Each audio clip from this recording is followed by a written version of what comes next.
시편 132편 제가 한 절 여러분 한 절 우리 교독하시겠습니다. 여호와여 다윗을 위하여 그의 모든 겸손을 기억하소서.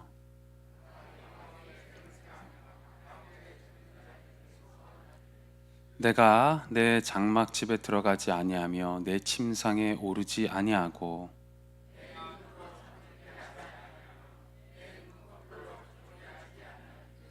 여호와의 처소 곧 야곱의 전능자의 성막을 발견하기까지 하리라 하였나이다.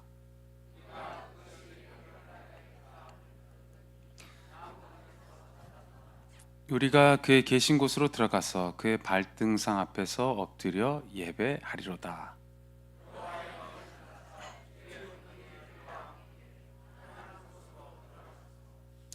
주의 제사장들은 의를 옷 입고 주의 성도들은 즐거이 외칠지어다.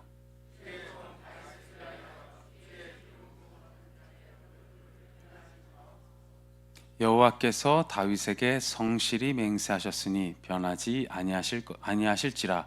이르시기를 내 몸의 소생을 내 왕위에 둘지라.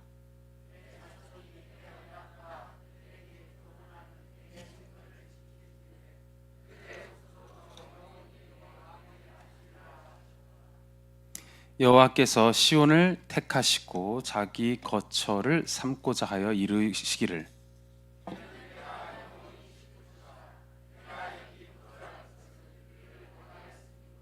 내가 이 성의 식료품에 풍족히 복을 주고 떡으로 그 빈민을 만족하게 하리로다.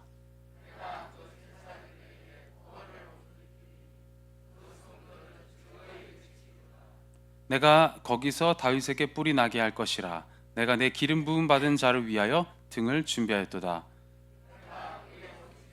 수치를 옷 입히고 그에게는 왕관이 빛나게 하리라 하셨도다. 아멘. 아멘. 네, 무엇을 남길 것인가 라는 제목으로 오늘 가정의 달 첫 번째 주 하나님의 말씀을 살펴보길 원합니다. 미래세대 주일에서는 부모를 위해서 말씀이 준비되고, 어버이 주일 때에는 우리 자녀에게 해당되는 하나님의 말씀이 전해집니다. 부부는 서로에게. 그래서 그거를 잘 참고해 주셔서 함께 하나님의 말씀을 살펴봤으면 좋겠고요. 무엇을 남길 것인가? 여러분, 동물은 죽어서 가죽을 남기죠. 사람은 죽어서 뭘 남긴다고 하죠? 이름을 남긴다고 하죠. 왜 이 말이 있습니까? 이게 왜 이 말이 있냐면은 사람은 살아있는 동안에 훌륭한 업적이나 보람 있는 일을 하면은 후대에도 이제 그 명예로운 이름이 기억된다, 이런 의미에서 이 말이 있는 거예요. 동물과 사람이 차이가 있습니다. 무슨 차이가 있냐면은 동물은 본성을 위해서 살아간다면은 사람은 의미를 위해서 살아가요. 의미. 동물과 본성은 무엇을 위해서 살아가느냐, 이 차이가 있습니다. 동물은 동물은 먹고 살기 위해서 산다면 사람은 내가 살아야 될 그 이유를 찾아서 산다는 것이죠. 그래서 무엇이 의미가 되느냐, 무엇을 남겨야 되겠느냐, 이런 것들을 위해서 사람이 산다라는 겁니다. 자, 그렇다면 그리스도인은, 하나님의 자녀는 죽어서 무엇을 남겨야 될까요? 무엇을? 우리가 부모로서 우리의 마지막을 맞이할 때 우리의 자녀에게 무엇을 남겨야 하겠습니까? 저는 신앙인 줄 믿습니다. 아멘. 돈을 남겨줘야 될까요? 여러분, 돈 남겨주는 거 생각하시죠? 여러분, 건강 남겨주는 거 생각하시죠?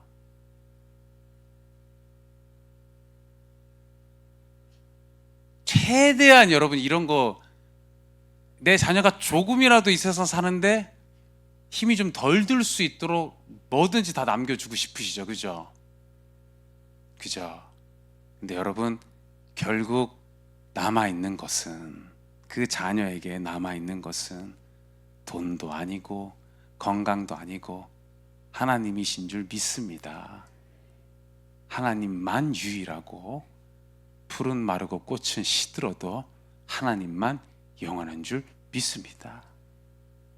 근데 이거는 아마 내가 죽음을 앞뒀을 때 가장 절실하게 와닿을 것 같아요. 그죠?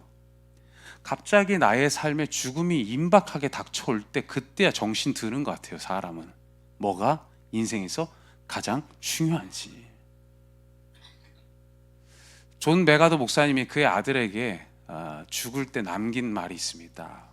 마지막에 아들아 끝까지 하나님 앞에서 신실해라. faithful 이렇게 얘기했어요. 항상 신실하라. 끝까지 하나님 앞에서 신실해라. 충성되어라. 이렇게 얘기를 했던 것이죠.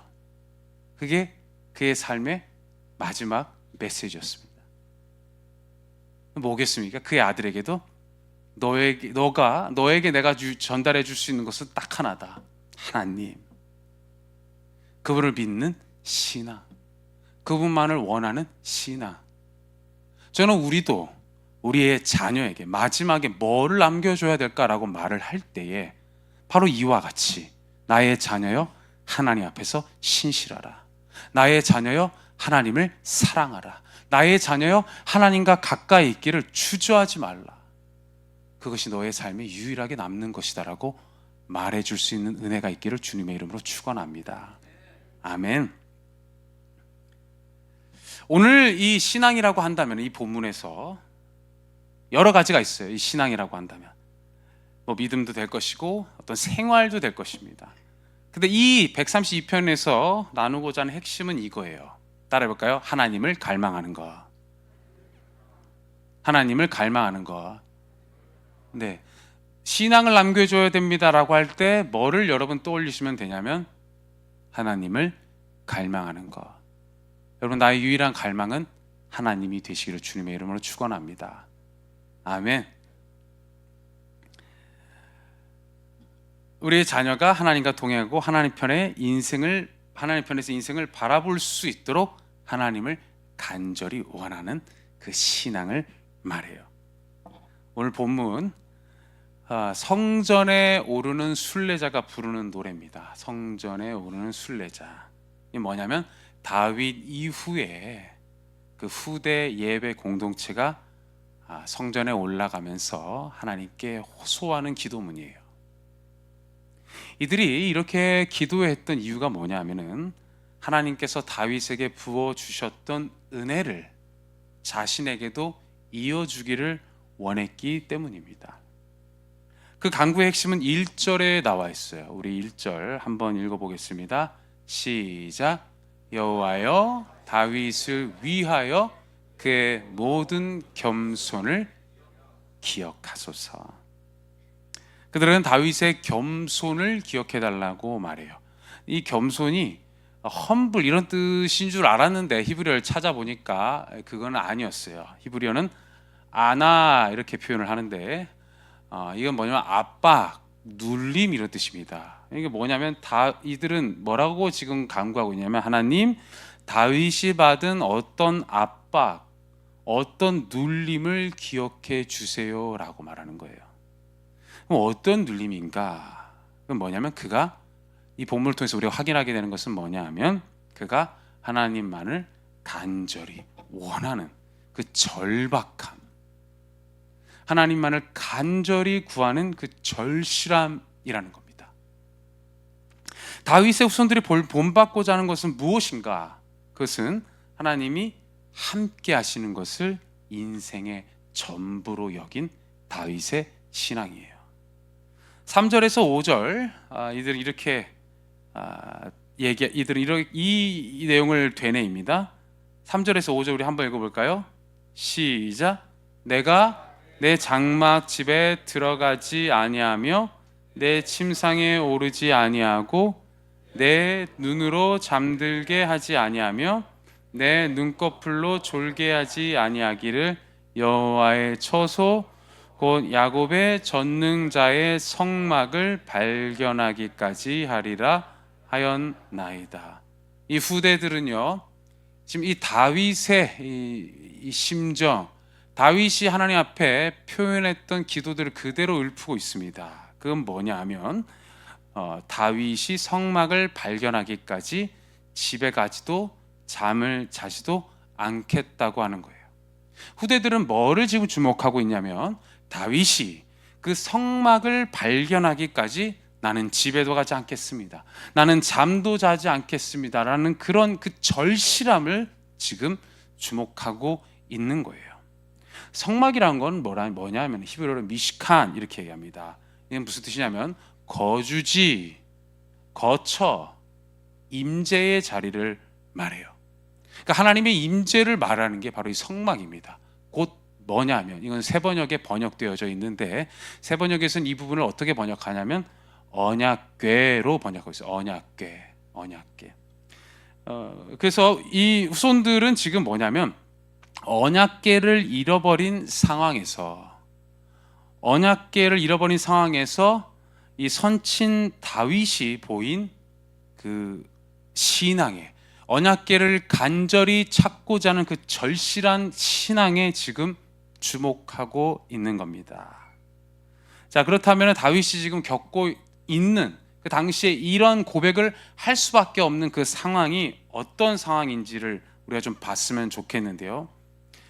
그는 자신이 머물 성은 있었지만 하나님의 임재를 상징하는 언약궤가 성소에 없음을 보면서 고통스러워했어요. 왜냐하면 그 언약궤는 아주 오랜 시간 알지 못하는 곳에 방치되어 있었기 때문입니다. 사무엘상 3장에서 7장은 이 언약궤가 이렇게 방치되었다라는 그 과정을 설명해줘요. 이것은 사무엘의 어린 시절 엘리 제사장이 다스리던 그 사사시대 때까지로 거슬러 올라갑니다.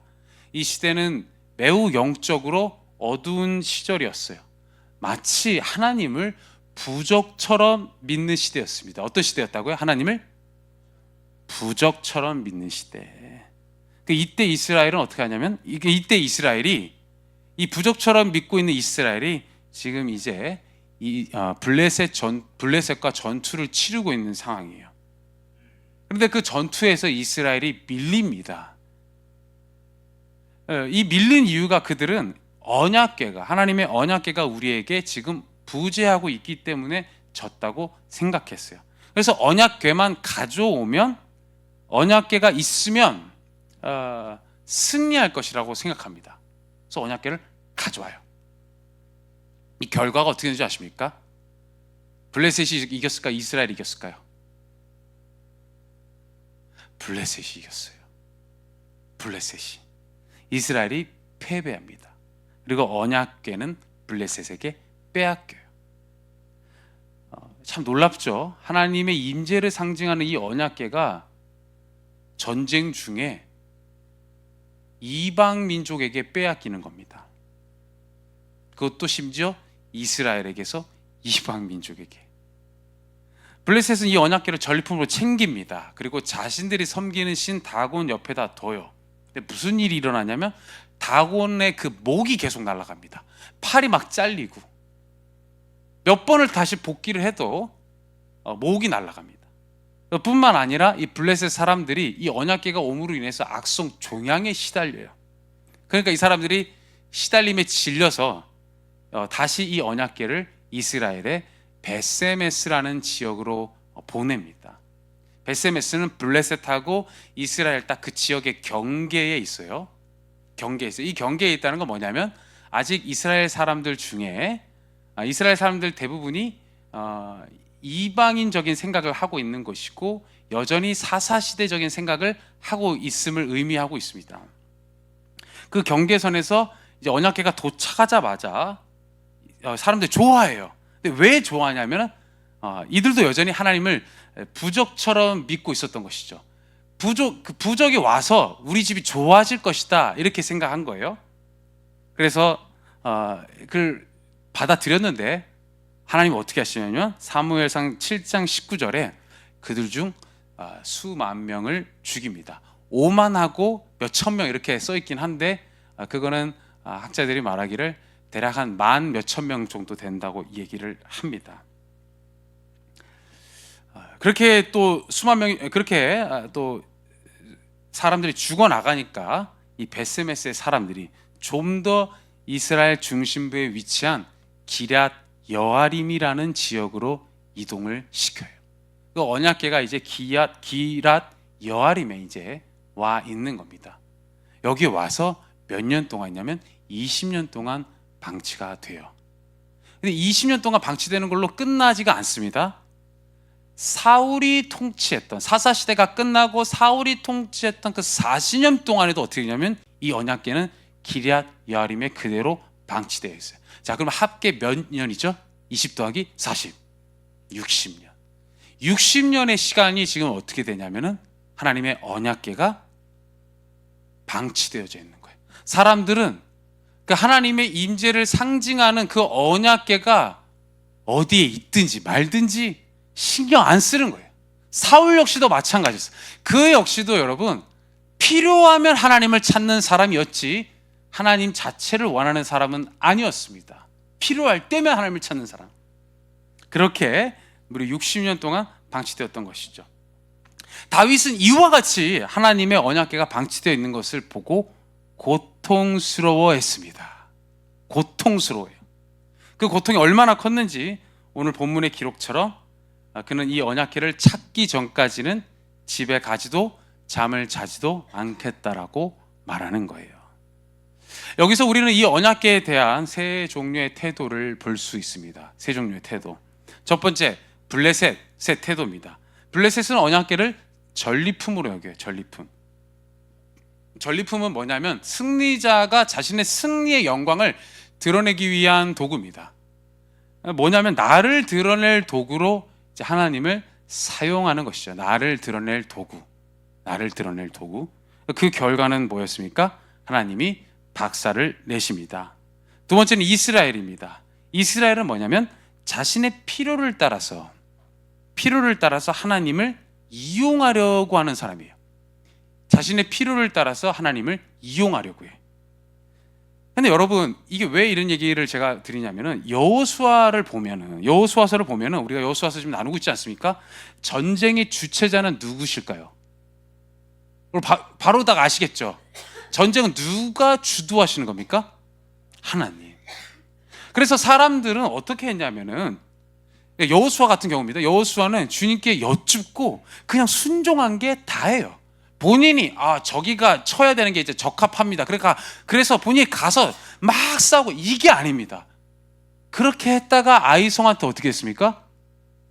패배합니다. 생각지도 못하게 완벽히 이길 수 있을 것이라고 99% 확신했는데 그 아이성에게 패배해요. 왜? 하나님께 묻지 않아서. 왜? 그 전쟁의 주체자가 되시는 하나님께 의뢰하지 않아서. 하나님, 이 적과 싸워도 되겠습니까? 안 되겠습니까? 라고 묻지 않았기 때문에 그들은 완벽히 이길 수 있을 것이라고 믿은 그들에게 패배합니다. 왜 이 언약궤를 이스라엘은 승리의 보장으로 여겼냐면은 전쟁 나가기 전에 언약궤 앞에서 이 적과 싸워도 되는지 안 되는지를 하나님께 여쭤봤기 때문에, 여쭤보면서 그 하나님의 음성을 들었기 때문에, 하나님의 음성을 따라서 그 적진을 향해 나아갔기 때문에 이 언약궤는 승리의 보장이 될 수 있었던 것이죠. 그런데 이들은 어떻게 합니까? 자기 마음대로 전쟁 시작해 놓고 지니까 그제서야 언약궤를 가지고 와야 한다고 생각하는 거예요. 여러분, 이런 게 마치 하나님을 부적처럼 여기고 있는 겁니다. 이런 거야말로. 혹시 내가 이렇게 하고 있지는 않습니까?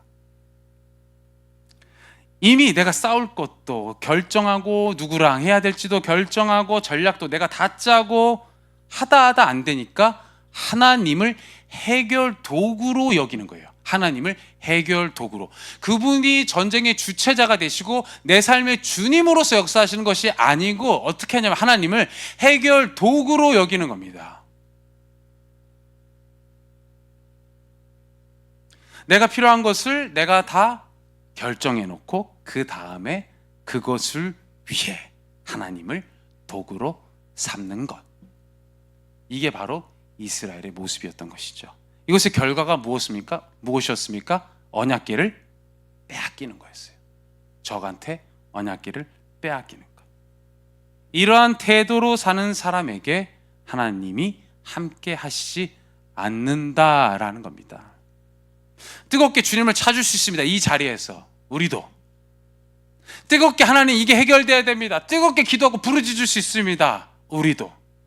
그런데 그 마음에 다른 것이 있다면은, 그 마음에 하나님이 주체가 되어져 있지 않고 하나님이 주인이 되어져 있지 않고 다른 것이 있다면 여러분, 하나님은 함께 하실 수가 없음을 우리는 기억해야 될 줄 믿습니다.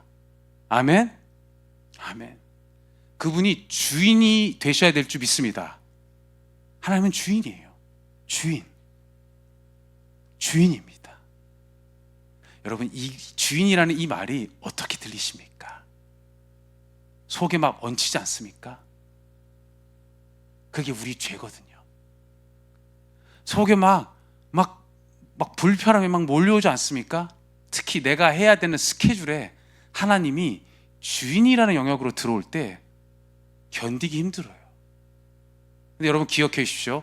내가 견디기 힘들한 만큼 내가 그 정도로 죄인이라는 사실을, 내가 견디기 힘들어하는 만큼 그 정도로 나는 내 인생을 내가 주인 삼아 내가 원하는 대로, 하나님이 살아계심에도 불구하고 하나님이 없는 것처럼 그렇게 내가 해왔다라는 사실을요. 여러분, 하나님은 우리 인생의 주인이 되신 줄 믿습니다. 아멘. 다윗은 어떻게 했냐면은 이 하나님을 사모함을, 이게 고통스러울 정도로 분명했어요. 이 하나님 자체를 원하는 것이 고통스러울 정도로 분명했어요. 어느 정도로 분명했다고요?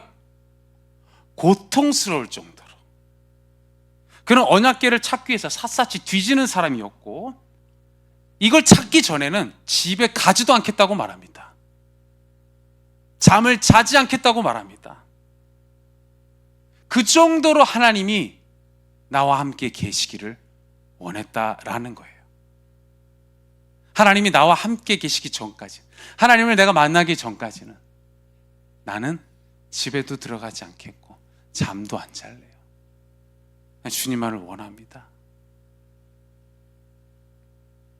여러분, 잠이 얼마나 소중합니까? 지금도 주무시는 분들이 있습니다. 눈을 뜨시죠? 여러분, 잠이 얼마나 소중해요? 지금 여러분도 눈꺼풀 하나 이길 수 있습니까? 이기기 힘들어요. 하나님을 향해 집중하는 이 순간에 내 눈꺼풀 하나 내가 이기기가 너무 힘든 거예요. 잠을 쫓아내는 것이 이토록 힘든 거예요. 우리의 마음에 하나님 한 분만을 전부로 사랑하는 그 마음이 이토록 힘든 거예요. 그 정도로 쉽지가 않아요. 근데 다윗은 뭐냐 하면은 이 졸음을 쫓아내서라도 내가 내 몸에 필요한 것들을 내가 내가 이걸 얻지 못하더라도 나는 하나님만을 원합니다. 그분만이 나의 유일한 갈망입니다. 그분이 나에게 세상 그 어떤 것보다 소중합니다. 이 마음을 가졌다라는 겁니다. 그래서 이 다윗이 어떻게 하냐면은 오늘 본문 6절 보시면은 에브라다의 나무밭에서 이 언약궤를 찾았다 이렇게 얘기를 해요. 에브라다의 나무밭. 이 나무밭이 히브리어로 야른데 기럇 여아림의 약자입니다. 그러니까 기럇 여아림에서 이제 발견한 것이죠. 이 언약궤가 여기 있다는 것을. 그렇게 하고 어떻게 하냐면 극진히 하나님을 모셔요. 극진히 하나님을. 전리품처럼 하나님을 대하지도 않고 상황에 따라서, 그러니까 자신의 정치적 입지를 위해서 하나님을 이용하려고도 하지 않고 8절을 보시면 어떻게 하냐면, 어떻게 합니까? 8절? 8절 한번 읽어볼까요? 시작. 주의 권능의 괴함. 7절입니다. 여러분 죄송합니다. 7절입니다. 그곳에 딱 가서 어떻게 됩니까? 7절 시작. 우리가 그의 계신 곳으로 들어가서입니다. 그 다음에 어떻게 돼요? 그의 발등상 앞에서 먼저 엎드려요. 그리고 9절 보시면은 율법대로 제사장을 준비시켜서 제사장을 옷 입히고 그들을 준비시켜서 찬양으로 나아가는 것이죠. 물론 이 과정에서 이 언약궤를 옮기는 과정에서 우리는 알고 있습니다. 레위인이 옮기지 않았기 때문에 우사라는 사람이 죽는 일이 벌어져요. 이 옮기는 과정에서 이렇게 특심을 가지고 하나님을 너무 원해서 그 옮기는 과정에서 어떤 일이 벌어지냐면 하나님이 이를 거부하는 듯한 제스처가 나오는 겁니다. 그게 뭐냐면 옮기는 사람 우사가 죽는 거예요. 이걸 보면서 다윗이 이제 분노합니다. 사실 좌절하는 것이죠. 화가 너무 나고 속상하기도 하고, 그런데 거기서 끝나는 것이 아니죠. 만약 거기서 끝났다면 어떻게 돼요? 그러면 나는 거기 그냥 언약궤 그러면 하나님 싫다고 하시면 하나님 그냥 거기 계세요. 나를 위하는 거라면 어떻게 했을까요? 그냥 그렇게 했을 거예요. 근데 정말 하나님을 원하니까 이 사람이 어떻게 하냐면 다시 준비합니다. 다시 준비해서 레위인을 준비시켜요. 레위인이 이걸 움직여야 된다. 그래서 움직일 사람으로 레위인을 준비시켜서 레위인이 이거를 옮기게 하는 것이죠. 그리고 여러분, 이 옮겨질 때 다윗이 그것을 보면서 어떻게 했습니까? 춤을 추죠. 기뻐 춤을 추죠. 얼마나 좋았는지 여러분, 그 옷이 벗겨질 정도였어요. 벗겨지는 것도 모르게 그가 그 하나님의 임재를 상징하는 언약궤가 그렇게 오랜 시간 방치되었던 그 언약궤가 하나님의 허락하심하에 자신 가까이로 이렇게 온다는 그 사실에 열광을 하는 겁니다. 너무 기뻐서 어쩔 줄 모르는 거예요. 여러분, 여기서 우리 뭘 볼 수 있습니까? 그토록 하나님을 원하는, 그토록 하나님을 사모하는 다윗의 신앙을 볼 수 있는 것이죠. 다윗의 후대들은 바로 이와 같은 다윗의 이 신앙, 이거를 지금 이 132편을 낭독하면서 어떻게 해요? 지금 그걸 되새기고 있는 거예요. 132편은 후대가 다윗을 기억하면서 그 은혜가 우리에게도 임하기를 노래하는 시입니다. 우리에게도 임하기를 간구하는 시예요. 후대가 부르는 겁니다. 후대가 선친을 기억하면서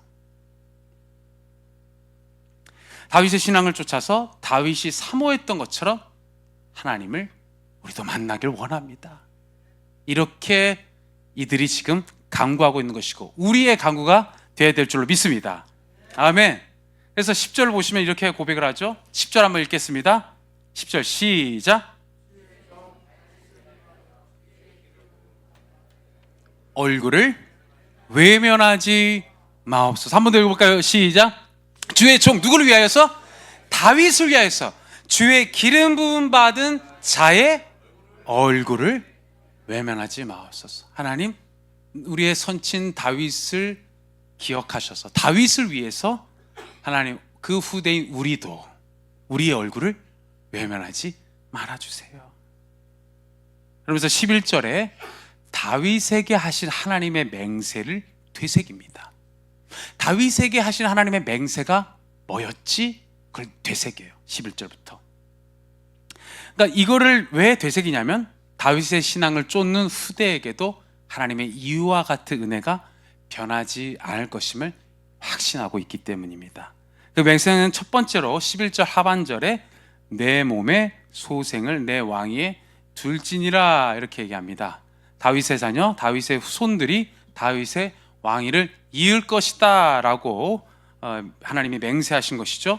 두 번째로 14절에 하나님이 그와 함께 하시겠다라고 하십니다.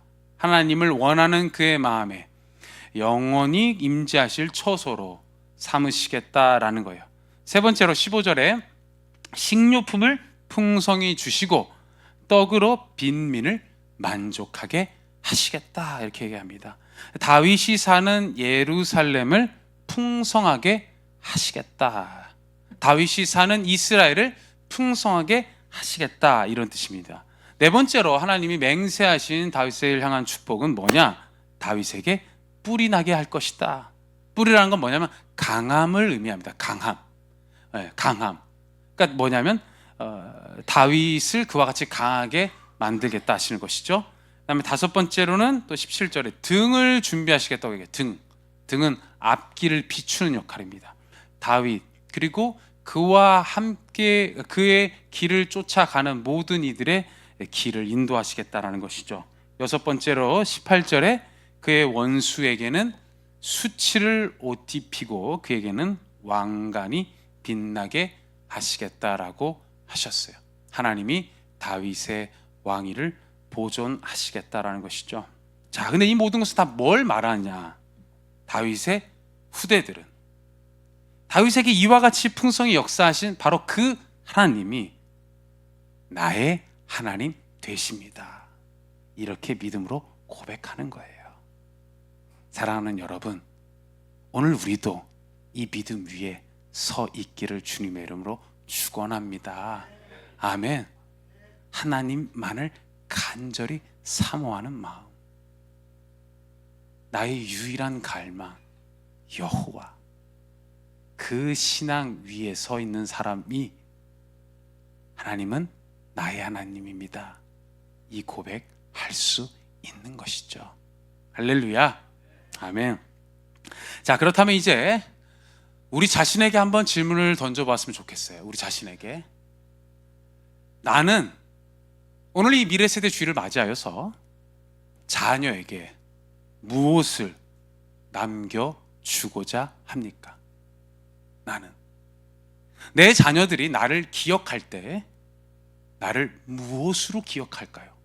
여러분, 내 자녀가 나를 기억할 때 나를 어떤 사람으로 기억하기를 원하십니까? 우리는 아이들이 잘 되길 원해요. 아이들에게 하나님이 함께 해주시기를 원합니다. 여러분, 맞죠? 그죠? 근데 정작 나는 하나님을 간절히 원하고 있습니까? 아니면 내 자녀가 잘 되기 위한 도구처럼 하나님을 그렇게 여기고 있는 것은 아닌가요? 나도 주님이 나의 주님이 아닌데 너는 너의 하나님이 주님이 돼야 된다라고 말하고 있는 것은 아닌가요? 왜 교회 잘 나와야 된다라고 우리는 말하고 있죠? 왜 신앙이 가장 우선이라고 말하고 있는 것입니까? 너 잘 되라고 하는 건가요? 그냥 너가 앞으로 받을 그 복을 네가 받기 위해서 너가 이 자리에 나와야 되고 너가 예배에 빠지지 말아야 되고, 단순히 이런 정도인가요?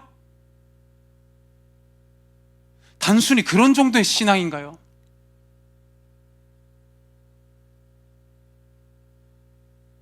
우리는 분명히 기억해야 될 줄 믿습니다. 내가 하나님을 그렇게 원해야 내 자녀도 하나님을 원하게 되는 줄 믿습니다. 아멘. 내가 예수 잘 믿어야 내 자녀가 예수 잘 믿는 거죠. 내가 그 예수님이 누군지도 모르고 하나님이 예수를 보내신 이유도 모르고 내가 얼마나 죄인인지도 간과한 채 내 자녀에게 너 예수 잘 믿어라고 말하는 거 먹히겠습니까? 안 먹혀요. 내가 그분이 전부가 되어야, 그래야 내가 그 자녀에게 말해줄 수 있어요. 너 하나님 앞에서 신실해야 돼. 너 하나님만 갈망해야 돼. 그분이 진짜 전부야 라고 내가 말해줄 수 있어요. 근데 여러분 입술 열어서 자녀에게 그렇게 말해줄 수 있나요? 정말 내 자신에게 정직하게 질문을 던져보죠. 내가 진짜 그렇게 말해줄 수 있을까요? 여러분, 우리 신앙이 바로 여기서부터 거듭남이 일어나야 될 줄 믿습니다. 아멘? 나부터가, 누구 생각할 필요도 없어. 나부터가 예수님을 정말 나의 주님으로 믿어야 되는 것이죠. 아멘. 며칠 전에 월요일이에요. 저희 할머니가 아직 살아계십니다. 94인가 셋. 넷. 할머니가 제가 이 설날에 뵀을 때까지만 해도 제 이름도 기억하시고, 뭐 간간히 순간 이제 본인이 말씀하신 것을 이제 까먹었다 하시더라도 거의 최대한 기억하셔서 얘기를 다 하시고 뭐 전에 어떤 일이 있었고 이런 것들도 다 말씀을 하셨어요. 근데 이 단 몇 달 만에 제가 이번에 갔을 때 할머니를 뵈니까 저희 할머니가, 제가 또 장손이거든요. 장손. 제 할머니하고 좀 한 몇 년 같이 있었어요. 할머니 저한테 있어서는 이제 엄마 품을 느끼게 하는 분인데, 할머니하고 저와의 관계가 이렇게 끈끈해서 저는 할머니 내 이름은 절대 안 잊어버리겠지 생각을 했어요. 근데 이번에 가서 우리 할머니가 절 못 알아보시더라고요. 제가 누구지 이러고 계시고 있고, 제 이름을 제 동생 이름하고 제 동생 이름도 기억을 하셔갖고, 네, 그렇구나. 네, 죠. 네. 근데 어쨌든 저를 전혀 기억을 하지 못하시는 걸 봅니다. 그때 하나님 또 할머니가 또 귀가 또 안 들리셨어요. 기억을 못 하시니까 제 마음에 하나님이 복음을 잊어버리면 어떡하지, 예수님을 잊어버리면 어떡하지 이 생각이 들어서 할머니 귀에다 대고 이렇게 얘기했어요. 할머니 제 얘기 들리세요? 할머니 예수님 기억하고 계세요? 할머니 예수님 믿어야 하나님 나라 갑니다. 할머니 예수님 절대 잊으면 안 돼요. 할머니 예수님이 할머니 죄를 위해서 십자가에 달리셨고 그분이 부활하셨습니다. 그래서 할머니 지금 이 순간에도 할머니 예수님을 기억하고 있다면은, 예수님이 할머니의 주님이라면은 할머니 머지않은 그 나라 반드시 갑니다. 제가 이렇게 얘기했어요. 근데 할머니가 제 이름도 기억도 못 하시고 몸에 힘도 하나도 없으세요. 근데 그 힘도 하나도 없으시고 기억도 못 하신 할머니가 갑자기 눈을 부릅뜨시는 거예요. 부릅떠요. 부릅뜨시더니 이렇게 말씀을 하시는 겁니다. 뭐라고 말씀하시냐면, 내가 그날을 얼마나 고대하는지 아느냐, 내가 그날을 얼마나 기다리는지 아느냐, 이거를 얘기하시더라고요. 제가 눈물이 났습니다. 그 얘기 듣는데 눈물이 나오더라고요. 아, 이것이 그리스도인의 삶이구나. 아무리 기억을 잃어도 하나님의 자녀는 하나님이 잊혀지지 않는구나.